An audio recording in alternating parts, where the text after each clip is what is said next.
Kung Wigo rin din yung kotse nyo, dapat meron kayo nitong tray na to mga guys na panlagay dito sa trunk nyo para hindi masira. Kasi makapal yan at hindi tumatagos talaga kahit basa yung mga ilalagay nyo ditong gamit sa likod or sa trunk ng inyong kotse. Tingnan nyo naman mga guys. So kapag wala kayong ganitong tray mga guys, tingnan nyo naman kung ganito ang trunk nyo sa likod, 'di ba? Prone sa basa, masisira yung ganito. Mapuputol to, magigibayan. So kaya dapat meron kayo din na ganitong tray, car trunk tray na pang Wigo. Saktong-sakto yan mga guys. Pipiliin nyo lang kung ano yung year, anong model, at saktong-sakto. O, di ba? Tingnan nyo kung gaano kaganda yan. O, ganyan siya mga guys. Ang kapal niyan, hindi talaga yan tatago sa loob kahit basang damit na pinagliguan nyo. O kaya naman yung namalengke ka, di ba? Yung mga isda, gulay, karne. Kasi guys, tingnan mo, ganito siya. Ang kapal niyan ha.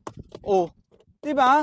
Masasahod lang nito plus madali pang linisin kapag ka meron kang tray na ganyan na nakalagay sa iyong trunk ng kotse mo. Wigo ha mga guys. Makakapili kayo kung anong year ng Wigo na meron. Available yan. Ang kapal at madaling linisin. Hindi ka mahirapan mag-vacuum.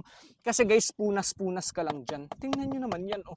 'Di ba? Sobrang mura niyan. May ingatan at maalagaan mo yung kotse mo pag meron kang trunk tray na ganito.